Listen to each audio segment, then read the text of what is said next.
Hello and welcome to another episode of Coach and Coffee. It is again a very nice sunny day out today, very hot.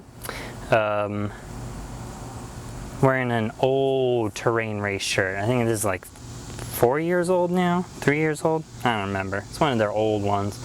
Anyway, today we're going to talk about shoulder injuries and different exercises you can do to strengthen your shoulders as a whole, not just one piece or one portion, but as many different aspects of the shoulder as we can, because there's a bunch of different muscles that surround the shoulder. So go grab your coffee, come back, sit down, let's talk about it. So what often happens is newer athletes in OCR, as they first start to do obstacles, and especially as they do them repetitively in practice or at races, will end up with some type of shoulder injury. Typically, this is because when they're doing an obstacle, their arm is at full extension. And what happens when your arm is at full extension like this is the majority of the strain put on the arm from here, while there is strain on all the muscles from your hand down to your shoulder. The majority of it, of the responsibility for holding you up at that point, is on your shoulder, on the socket, all the muscles around it, the ligaments and tendons that hold everything in place there.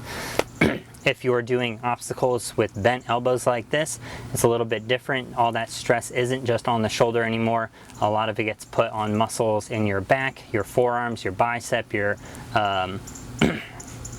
grip, and then your shoulder as well. So if you're at full extension, your arm is fully extended. A lot of pro athletes do this to get through obstacles faster by swinging, and as long as you have the strength in your shoulder to do that, then you're good. But if you don't, here are some exercises you can do to strengthen those. I'm going to mention them by name.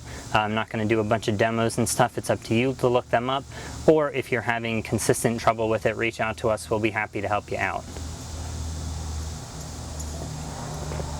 So a lot of people will do things like military press with a barbell, and that's pressing straight up overhead with both hands, or you can do it with dumbbells. Typically a military press is referring to a barbell.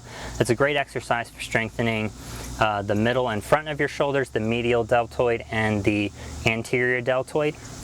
The problem is it doesn't hit all the aspects, and a lot of times people press weight overhead that they can't manage properly, and so they end up getting injured from that. So while it's a good exercise to do, it's maybe not always the best one to do all the time. Doing dumbbell shoulder presses, holding the weight and pressing straight up like that, very valuable exercise. Changing the angle that you're pressing up at, so you can have your elbow out to the side and press up. You can have your elbow out in front and keep your grip neutral, facing in, palms facing in towards each other. Press up like that. You can do lateral raises with dumbbells, bring your hand up to the side, up to shoulder height and back down. That's going to work your medial deltoid. Reverse flies with dumbbells will work your posterior deltoid, which is the back of your shoulder. All three of those muscle groups, posterior, medial, and anterior, work together to hold everything nice in place and keep your whole shoulder strong. And so doing reverse flies with dumbbells will help strengthen the posterior delt. If you're using a suspension trainer, you can do Ys, which is when you're bringing your arms up overhead and pulling your body weight forward. You can do Ys, which is where you're coming at an angle, forming a capital Y with your arms. Oh, the coffee's still good. Or you can do Ts, which are reverse flies, and you're coming straight back to the side. So again, working the medial and posterior there. And then there's also other exercises you can do, like push-ups, advanced push-ups on suspension trainers, and a few other exercises to help strengthen the anterior deltoid.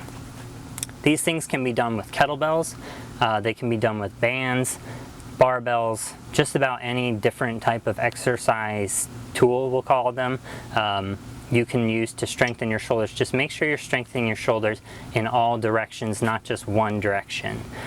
You want the whole thing to be strong, or it's not going to be able to handle the stress of you hanging from one arm and swinging across from grip to grip, obstacle to obstacle, whatever.